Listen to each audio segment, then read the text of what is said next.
Mga pusong Coast Guard vessels sang Pilipinas, Japan kag Indonesia nagdungka na sa Bacolod City sa opisyal nga pagsugod sang Regional Maritime Pollution Exercises 2024. Yaring balita nga atong gintutukan.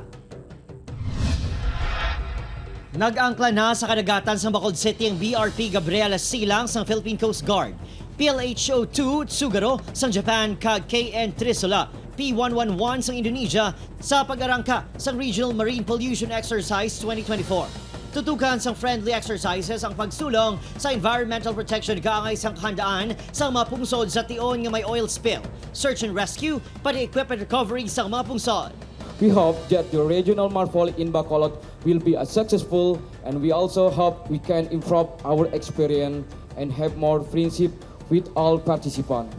また今回の派遣目的には我が国が進める自由で開かれたインド太平洋の実現があります。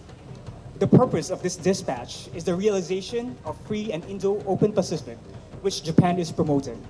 Apang sa pamangkot kung talakayon ang Kahandaan sa nagaluntad nga tensyon sa West Philippine Sea. The West Philippine Sea issue is a different thing. It is handled well by our national government. But for this particular MARPOLEX, Maritime Pollution Exercise, yung focus po natin is marine environmental protection. Sa baylo, ginapaabot nga dako mabulig sini sa ihibalo sa Coast Guard personnel sa Western Visayas, ilabi na sa containment sa oil spill.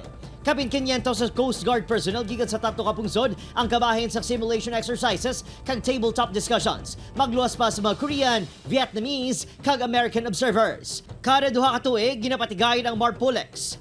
May magintagaan sa kahigayunan nga makasaka sa mga international vessel apang limitado lang ini sa pila ka stakeholders ago hindi makompromiso ang intel security sang mga pungsod.